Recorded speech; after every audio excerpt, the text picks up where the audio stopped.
Hello, everyone. Welcome back to Real Reds Talk, your favourite football fan channel dedicated. Well, it's usually dedicated to Manchester United, but on today's show, we've got trying to come from a neutral perspective. It's the Premier League roundup. It's Monday. It's the start of the week, the day that everybody hates, but the day that we love, because we get to discuss all the drama that's gone on over the weekend and all the shock results and all the interesting performances and all that kind of jazz. We're here to analyse, discuss, and give our opinions on set events. We've also got bits on the Manchester United ownership situation. We're going to touch on that towards the end, though. The main focus for today is to discuss all the action from the Prem and everything that's been kicking off. But before we do that, I've got to introduce our lovely... I'm in a bit of an Indian sandwich today. I'm in the middle. I've got Shreyas here. I've got Dan there.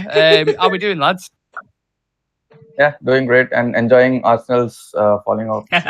Absolutely. We are 100% going to touch on Arsenal bottling it shortly. Shreyas, have a nice trip. A very nice trip. Now I'm back on the channel as well, and the day I come back, Arsenal decide to drop points as well. So the perfect way for me to actually come back. Yeah. And United win as well, Yeah. which is another perfect way to come back. And the other teams that have potentially dropped points or have dropped points, let's be honest. Right, then, let's start with the games over the weekend. We'll start with the very first game, literally the half-12 kickoff on the Saturday. Aston Villa, Unai Emery's good evening, slap Newcastle 3-0. Ollie Watkins on fire. Where do you see both clubs finishing this season, do you reckon, guys? I think Aston Villa... Yeah, please go ahead. No, you go ahead. I'll just see the... You're both too polite. Yeah. One of you, go ahead. So I think, Aston Villa, it seems they are playing really good under the new manager, and this manager has really given us tough times even in Europa League last season as well. So I think they have as it seems, I think they can still challenge for the Europa League spot if Tottenham continue to drop points, which they have been doing in the on a regular basis. So I think Aston Villa can target for a Europa League spot, but getting into a top four will be a difficult task as per the calculation, if you see the calculation. But yeah, they can challenge Tottenham for the Europa League. Yeah. What about Newcastle then, Shreyas? Because they've had this superior form throughout the season where the defensive record's been fantastic, and there are some of the players that they brought in, Guimaraes, Trippier, have been great for them as well. But where do you see them finishing at the minute? Do you think they might just slightly dip off towards the end of the season, might come out of that top four spot? I think right now it's actually really, really close between Newcastle and Tottenham because Newcastle, the thing is, they're very unpredictable as to, when you pick any of the Newcastle games out, because whenever you play Newcastle, you don't really expect that many goals to actually go in. If they end up scoring first, you just see them scoring a second, later on in the second half and just kill the game off. But you never see a scoreline like, a 3-0 or 2-0 or, a high scoring affair of a 3-2. So I think Spurs, once again, kind of like Newcastle, they're once again, a very, very unpredictable team. They've had their dips and a lot of dips, ups and downs. They had certain good results. They've had some really, really terrible results against teams like Leicester as well, who've been struggling a lot this season. So I think right now it's really hard to call between Newcastle and Tottenham. And I think you never know, probably, because they're that inconsistent right now. Maybe someone else could actually take that spot away from them. You never really know. Because right now, all of these teams, they're separated by just 3 points, 4 points, or 5 points, and within like 2 to 3 games, the picture can change completely. We've seen that happen a lot of times this season. It's very weird, isn't it, the dynamic? Because there's no mid-table teams. It's kind of Exactly. like you're in Europe or you're getting relegated. And you don't know where you stand with it. One player who's been absolutely fantastic for Aston Villa, Dan, has been Ollie Watkins. He was my vice captain in FPL, by the way, so got me quite a few points, 2 goals and 1 assist. I know, obviously, you don't watch England frequently, or I think you don't watch England frequently, but do you think he deserves a call-up due to the form that he's had? We've obviously already got Harry Kane and Ivan Toney. Even Ivan Toney's barely got a game for us. But do you think it's about that time now he deserves a call-up, Dan? I think he may get a call-up, but I'm not sure whether he'll be getting a chances to start the game because he has... He'll be getting the call, but he won't be playing, mate. He'll be on the bench. Yeah. So because the first priority would be Harry Kane, or nonetheless, if they plan to go with playing like a 2 striker, or maybe like play 2 of those strikers alongside Harry Kane. So because they have been lacking in the winger side. So they have been using like a striker, two strikers playing when you play 4-3-3, and they are using two strikers to play that forward three line. So in that case, Yeah. he may get chance, but until or unless Harry Kane is there in the team, I don't think any other striker will get a chance if England are starting with the lone striker. Yeah, and I think you take a look at his performances, Treyas, and the way they're playing in a minute, you can only credit the manager as well in it. Unai Emery is a fantastic manager. Yeah. Once again, he's a manager who knows how to operate with teams who circulate around that fifth position, sixth position, seventh position. He's been working along those teams for quite some time now. Except that once again, he's a manager who knows how to trouble the bigger teams as well. He's had some good stints, some disappointing stints at different clubs. I think he did a really good job at Villarreal. I think once again at Arsenal, you can't really call a job because they're not really a great club, and except that, Hey. and yeah, but except that I think right now with Villa he's done a terrific job, because when he came in they were floating around that 16th or 17th spot, and now they've managed not just to go into the top half of the table, but actually challenge for Europa League football, which is really really great if you look at where Villa were when he actually came in. The signings that they had made, some of them were really, really good signings, like players like Diego Carlos, Kamara on a free transfer as well. So they made some really good signings, but they weren't really working that well. Now that, Emery has come in, Ollie Watkins looks like a completely different player. When the way he's used him, the way, he's deployed him, especially, while the midfield starts to press a lot more. I think the biggest thing about that Villa squad is that, the defense and the midfield, I think that's their, those two areas are very very strong for them, like very very strong. They might not have quality players in there, but they know how to complement to the system that Emery has brought to the club. Yeah, one thing that resonates. Yeah, to be honest, Aston Villa has a easier run of games as compared to Tottenham. Yeah. Tottenham will be facing Newcastle in the next week.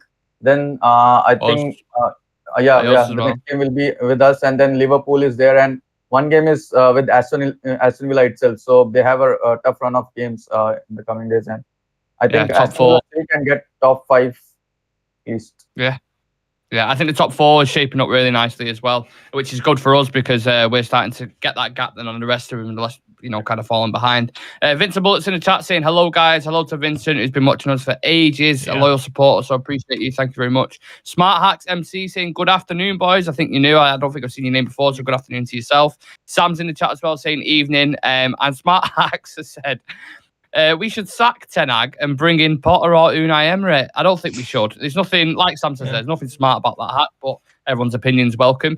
We'll move on to the 3 o'clock kickoffs then. We've got some interesting fixtures to discuss here. Brighton beating Chelsea 2-1. That makes Lampard's win percentage in his last 20 games 6%, I believe. It's an absolute mess there at the moment. Can you see their fortunes turning around at all, Trey has for Chelsea? Because it's just, I don't know what's going on there, but it is a mess. It's the only way to describe it. Yeah, I mean, their fortunes, they might still turn. They could face relegation, but it's going to be really tough for them to maintain their position. Like, we might actually see Chelsea face one of their worst positions in the Premier League in quite some time, because they're already 11th. It doesn't look like they're going to win any games anytime soon. They still got to face us as well. So I think that would be a game where, you can expect a lot of our, a lot of our players getting some confidence, because the thing with Chelsea is right now is, even though it is a big club, any team that is going over at Stamford Bridge, or when they're going away, everyone seems to fancy 3 points against them, and everyone seems to they are able to contain them in their own half, and they just aren't able to play their football. Even though they've got some very decent players, they just aren't able to function well together right now. And having someone like Frank Lampard come in, even though I do get that it is for an interim job, but it could actually be very very bad for them, because like genuinely it could be really really bad for them, because the players that have come in for the prices that they've come in, I mean, even if he leaves the job in in the next season, that's like almost 3 to 4 months. and players like Modric and all these other players who've come in for like 100 million or 120 million, if they don't perform well in that period, people are going to get frustrated. They're going to see the price tag and, they're going to come at them. So it's going to be very difficult for these sort of players to, actually be able to play to the levels that were expected from them. And I think having Lampard come in, I think it has to be one of the biggest memes this season, because I think when Potter was sacked, Frank Lampard was the last person who would come to mind for that Chelsea job. Yeah, it was a weird one, wasn't it? It was a weird one, to be fair. It's funny, isn't it, Dan, because he's not even had a manager bounce. Usually, sometimes you bring in a new manager, it's like, yeah, they'll win for a couple of games, and then it might go to shit. But Lampard's just come in and took off where Potter left off from. It's like, yeah, no worries, mate. You hang your coat over there. I'll sort this mess out. It's like, one single season, they're giving every manager their chance to play with Chelsea. Yeah. And try it out whatever they can.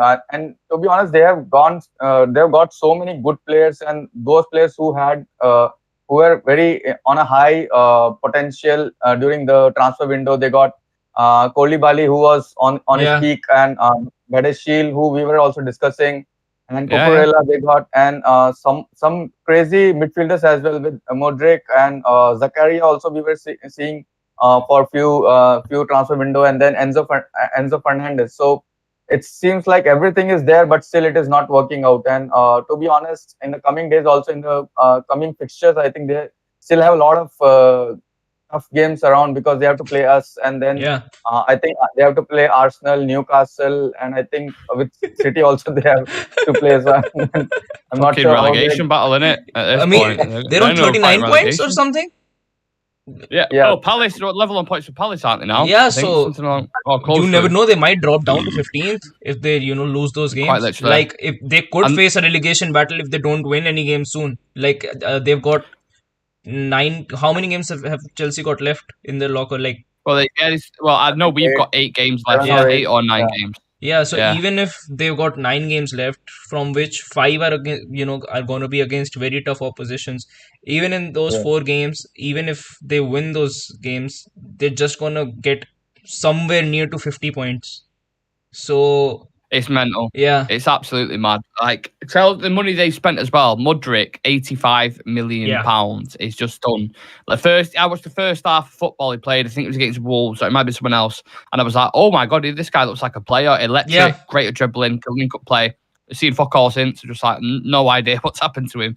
Enzo Fernandez is the only one I've looked at who I think he's still quality in a bad bunch at the minute. In a team that's playing bad. Yeah, I think he definitely, you see bits from him. We've seen, what he can actually bring to the table at the World Cup, especially, during his time in Benfica as well.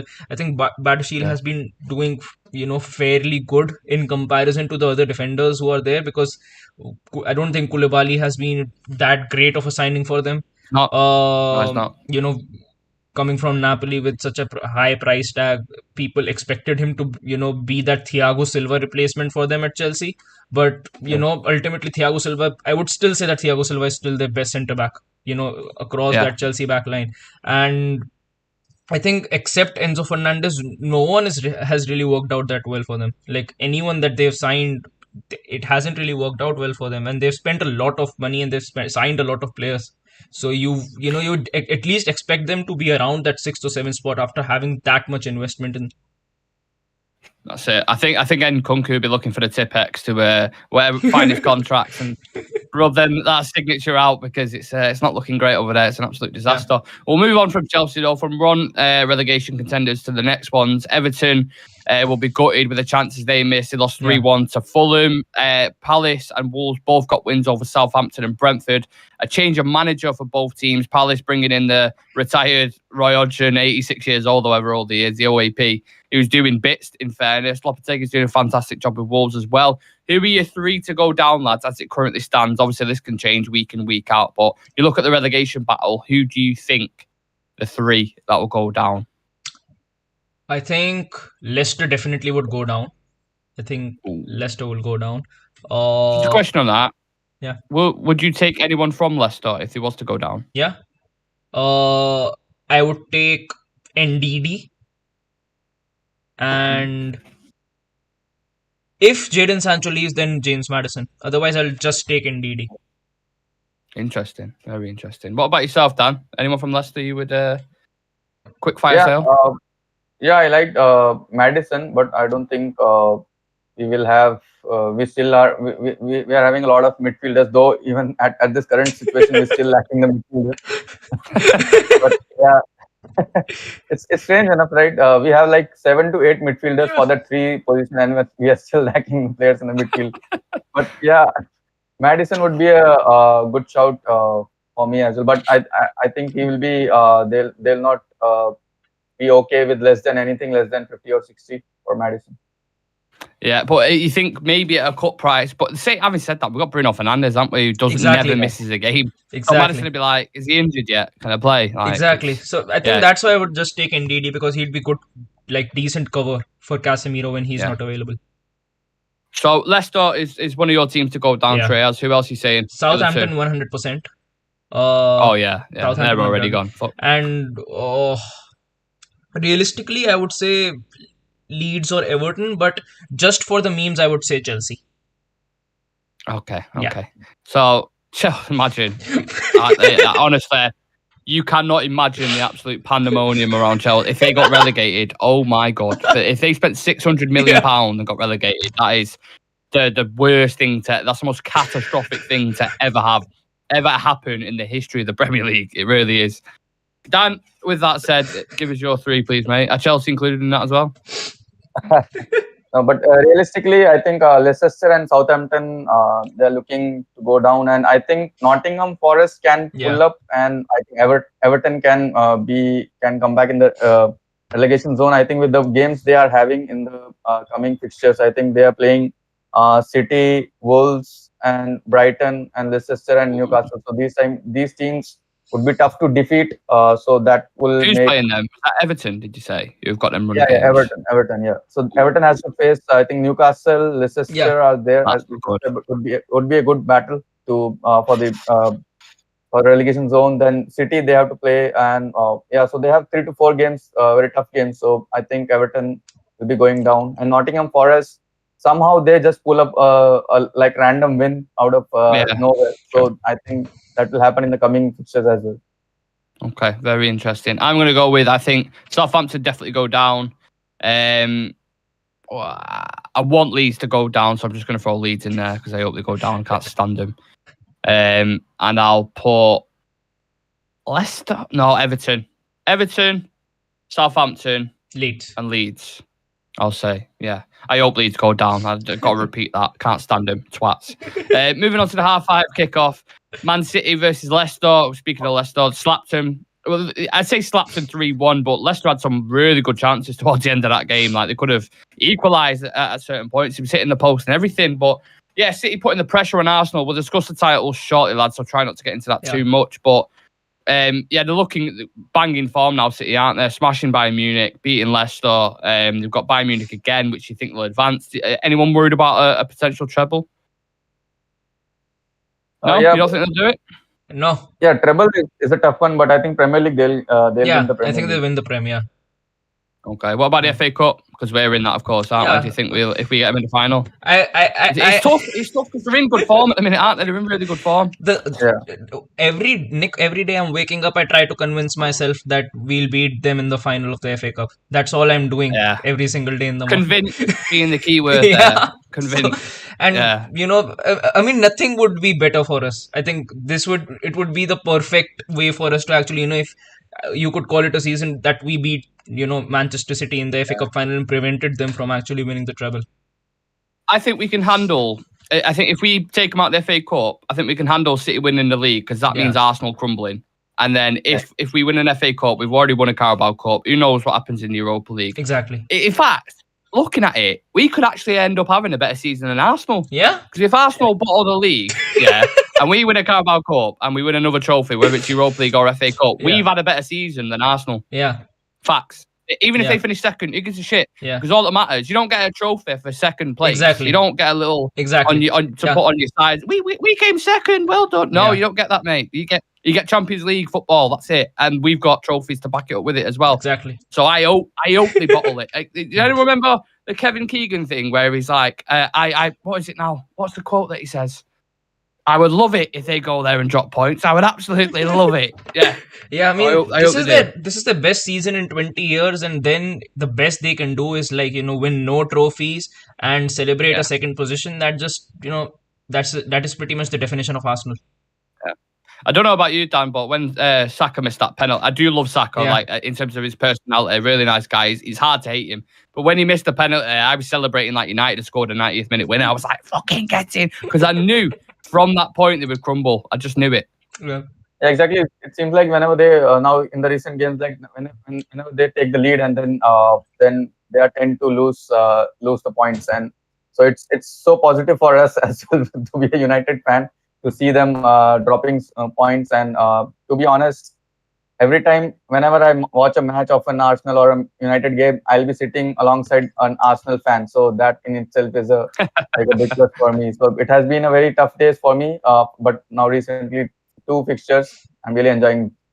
Mate, I had a guy in the watch along yesterday. He was a hybrid supporter. He said he supports United and Arsenal. I said, no, that's not possible. That's not, Yeah. doesn't work like that, Yeah. mate. You can't do that. You Yeah. can't In have half Twitter- and half. In Twitter as well, one of the guy actually he followed me, and then when I was about to follow back, and I saw at Man United at Man City, both of them mentioning this. No, you can't.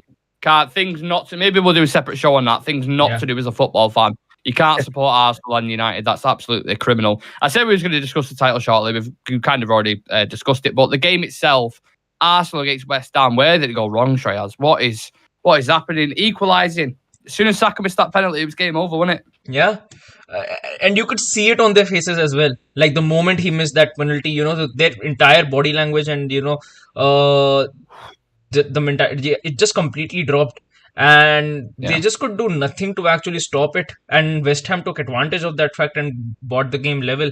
And the worst thing about Arsenal right now is that on goal difference, they lose. And they've still got Man City to actually, go up against at the Etihad. So I think that fixture was a very, very bad result for them. Like genuinely, like you would expect them to draw points against someone else, but you wouldn't expect Arsenal to, on any other given day, you wouldn't expect them to draw points against West Ham, especially, the way they actually started off the game.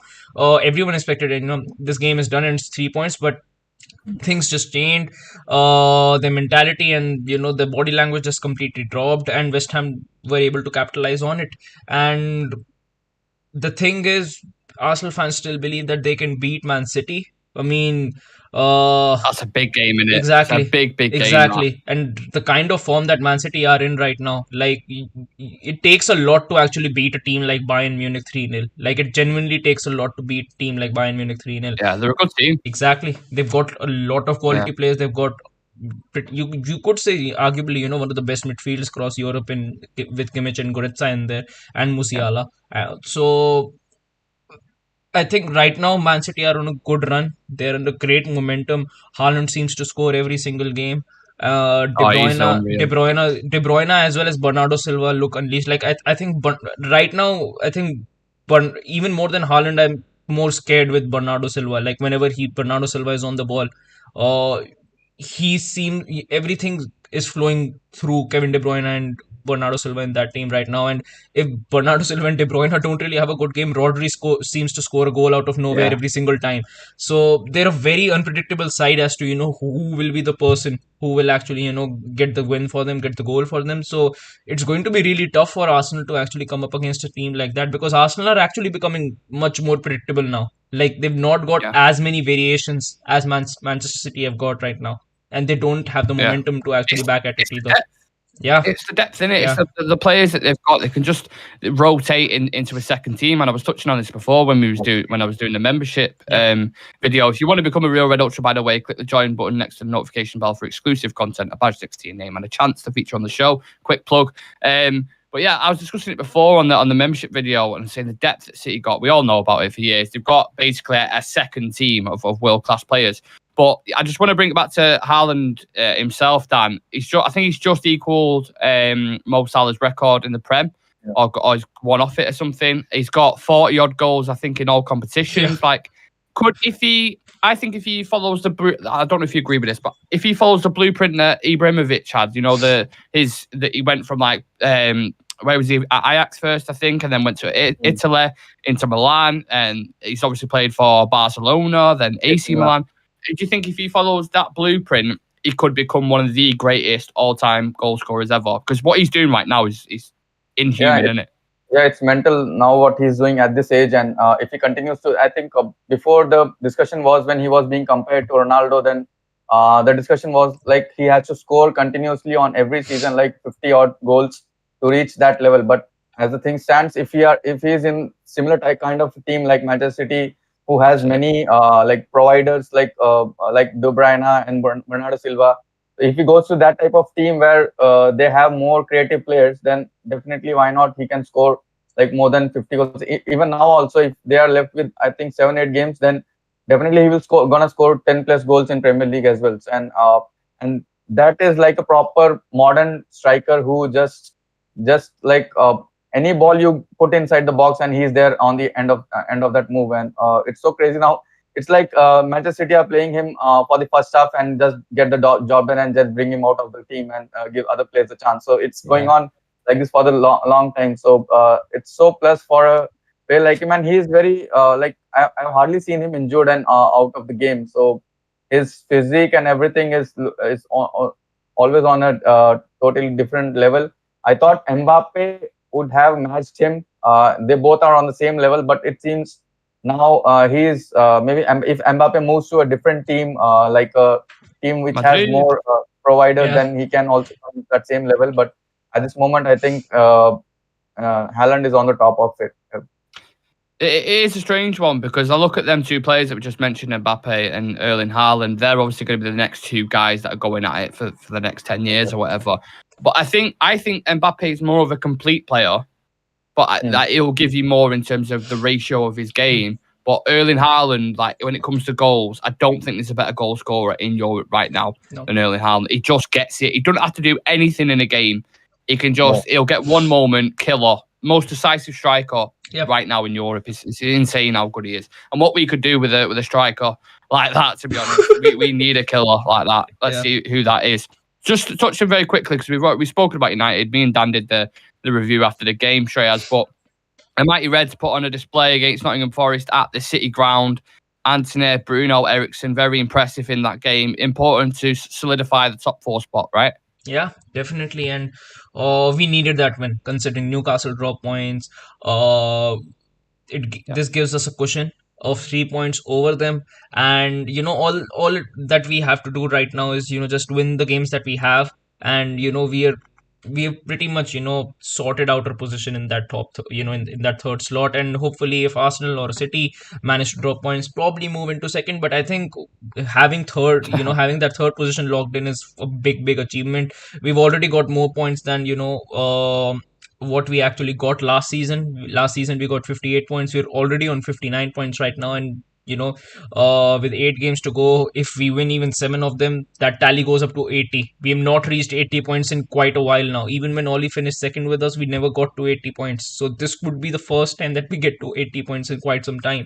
And definitely it's a very big achievement for for Ten Hag. Walking into a team which is completely shattered, and managing to get them to this kind of a position where we are still in the running for 2 more competitions. I think it's definitely a big achievement, and hopefully we get our injured players back, like players like Sabitzer, Marcus Rashford, Garnacho, Shaw, Martinez, and Varane. We need these players back, and by the time hopefully they come back in, we are still able to manage to win these games out.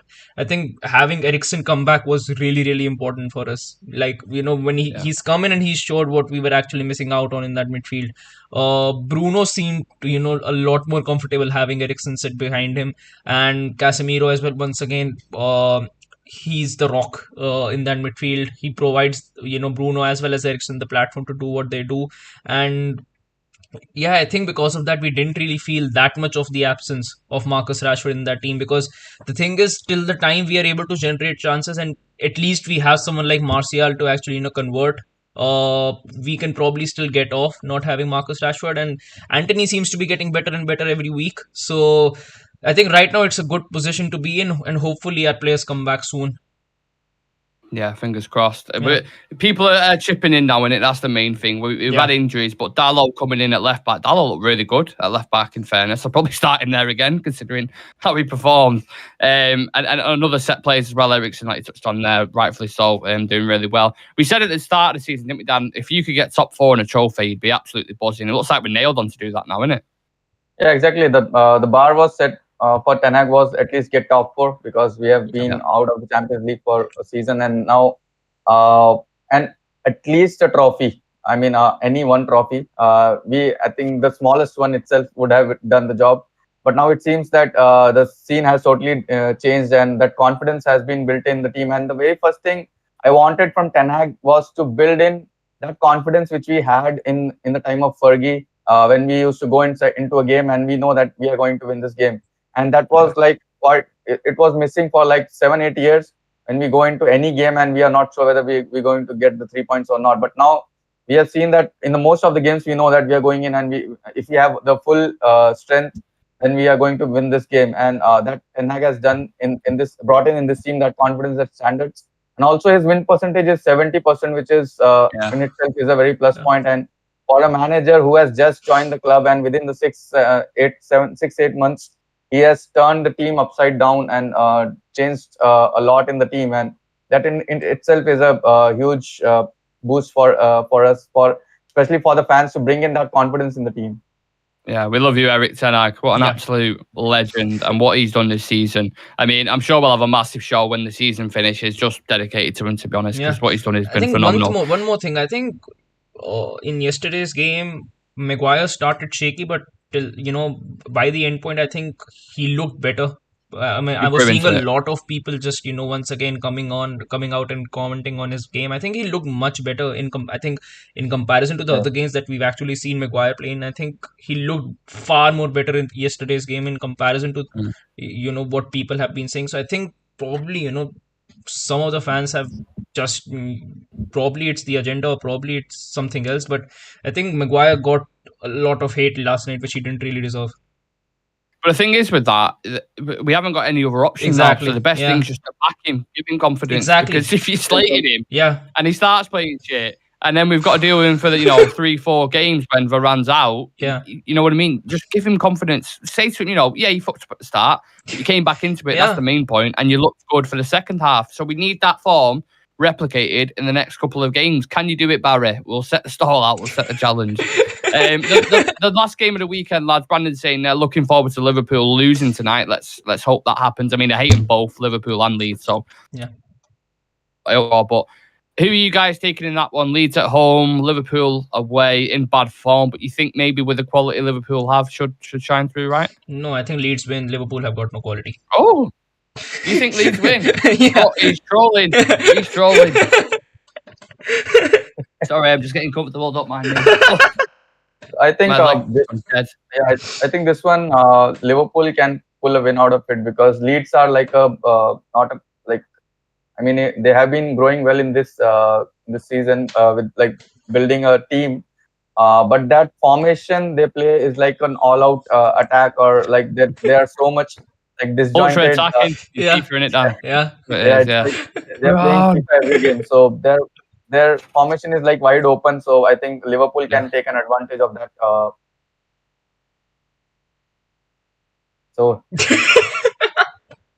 Sorry, did the audio cut out then? What happened? No, my point cut out. You just finished. Oh, you just finished talking. Yeah. I thought the audio went out because it went really quiet. Like I couldn't even hear anyone, like any sound whatsoever. It might have been the wire in my thing. Anyway, Leeds, Liverpool. Oh, no, you've already trolled them, haven't you? Never mind. I'll leave Treyas to continue to laugh. What do we think, guys? In the comments section, let me know. Leeds, Liverpool, who's winning? Who's taking the points? Are Leeds going down? Your relegation 3, your title winners, and your top 4 contenders. Please, I can't speak. Please put it in the comment section. The last bit we're going to touch on, guys, is a little bit of topical news surrounding Manchester United. So if there's any United fans in the chat, which there usually are, because it's a United fan channel, you'll be happy, or you won't be happy to hear this news. But we'll be discussing Manchester United. Oh, that was a proper. I had to navigate around that then. That was an absolute nightmare. Sources say that Joel and Avram Glazer believe that the potential organic growth over the years ahead could make Manchester United worth at least £10 billion. A source familiar with the situation says Joel and Avram Glazer favour new investment that will enable them to remain in charge at United, with siblings and fellow directors Kevin, Edward, Darcy, whoever the fuck else, basically throwing the name in the hat. Despite the confirmed bid from Sheikh Jassim and Ratcliffe via his Ineos group, Joel and Avram believe that the potential sale could reach at least 10 billion in organic growth. Now, I don't know if over the years, basically, I don't think they want 10 billion. Or at least I don't think they want 10 billion this summer. Do you think this is just more posturing from the Glazers to try and drive the price up to 6 billion? What they want, Treyas? Yeah, I think this deal should have been done by now. I think Yeah. they all went through the process, whether it's the Qatari, whether it's Sir Jim Ratcliffe, and they're just dragging it on for more rounds or more bids just to make more money off it. Even though it was made perfectly clear that they expect a particular amount of bid to go in, which could range around that 6 billion mark. But now that they're mentioning that it could go up to 10 billion, you never know what can happen in the future. In 50 years time, Manchester United could be worth 20 billion. You can't really ask for 20 billion for a club right now, considering what it could be worth in the future. And they're still getting a much higher price than what Manchester United are currently being valued at. So Triple the price. Exactly. So they're just doing this to make as much money as they can, from this entire episode. And I think the Qataris and every single person, who has been involved in this entire bidding process, they've followed all the rules. They've done every single thing that the Glazers have asked them to do, stage after stage after stage. And now the Glazers just aren't doing their part. They're still looking to make more money off the club. And I still believe they don't, whatever, these news is coming out that they might not consider a full sale. They genuinely don't have the funds to actually function with a club like Manchester United. So they do have to sell. They're just trying to drive the price even more, and because of which the people who might be overpaying will overpay even more. Like if they're paying 5 billion or 6 billion, it could easily go up to 8 or 9 now. Yeah, absolute fucking parasites. Do you think it's a case of they just keep checking the figures, looking at how much they're offering? 5.5. Nah. Put another story out about how we're going to stay at the club. Do you think it's just basically that? I think it's all about Glazers being more greedy. I know they were greedy before, but now this situation has turned them into more greediness because of 2 points. One is I think because of the incoming of Qatari in the race. They know that Qatari has the ability to pay more, and on the other side, I can see that in the coming days, also in the coming season, also United will be generating more money out of the club. Because there are top players coming in, and Ten Hag is changing the club all over around, and the players, the shirt sales will be increasing Champions in the League football as well. Yeah.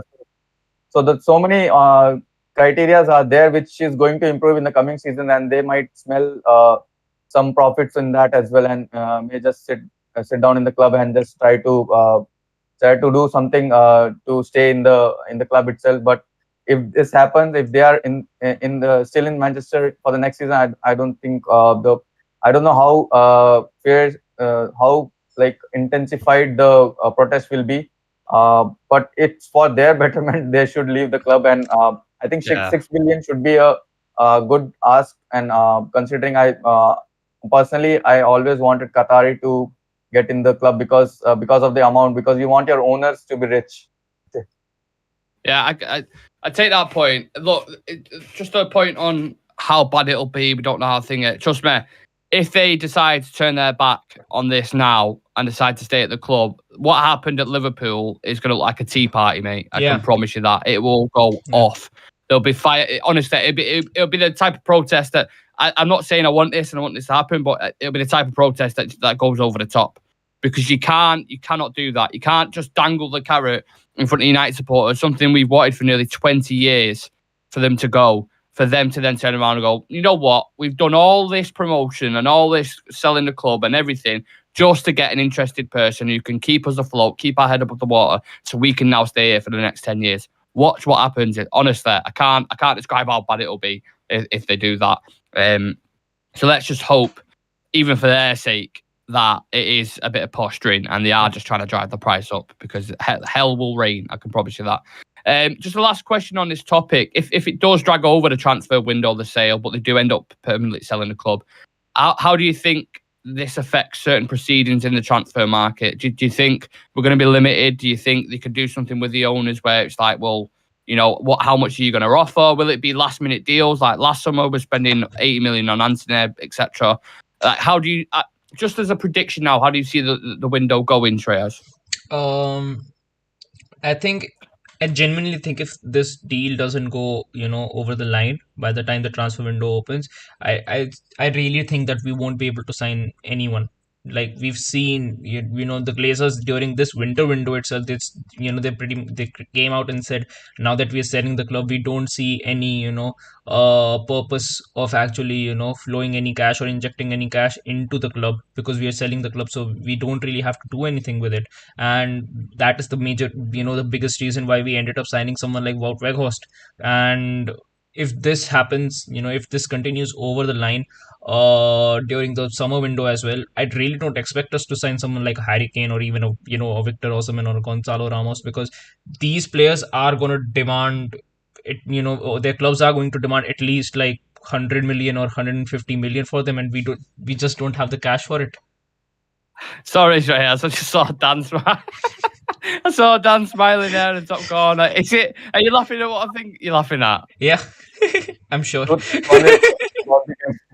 the Ramos thing, and one is if Glazer stays, then I think they'll be looking out for a permanent deal for Weghorst. Yeah. I was just about. Yeah, I was literally just about to say that. I was about to go.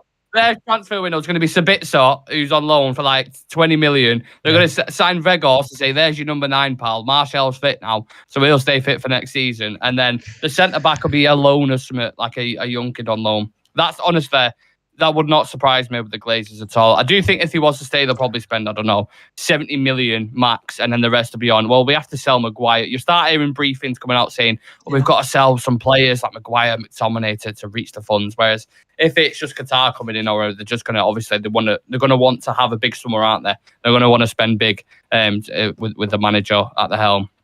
But let's just hope they're going. Let's hope. I think the deadline's 28th of April, towards the end of this month. So, yeah, hopefully we get some positive news coming out of that and we can start planning for the summer, because we know Erik ten Hag's a very methodical manager. He likes having things in place. He's probably already been speaking to players. I know they've been talking to Jeremy Frimpong.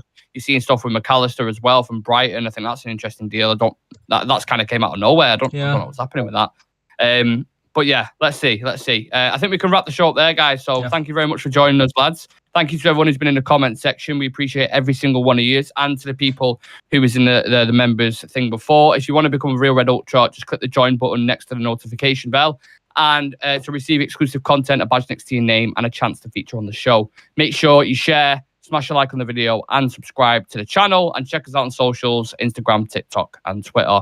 Any plans for the rest of the day, lads? Just watching the football? No, just quite sleep. Late there, actually, isn't it? Yeah, just sleep. Yeah, I always forget. Yeah, maybe just watching one eye open on Leeds and Liverpool. Yeah. If Leeds score, then both eyes will be open. Yeah. Just want to see Klopp screaming more. Yeah, absolutely. That's United fans' motto, isn't it? Cheers everyone in the chat. Shah Sam saying great show as usual. Yeah, I appreciate every single one of you. Thank you so much. Well, plenty of content this week. We're working on a couple of things behind the scenes, new graphics, you'll see anyway. Take care of yourselves, and we'll see you in the next one. Peace. Cheers.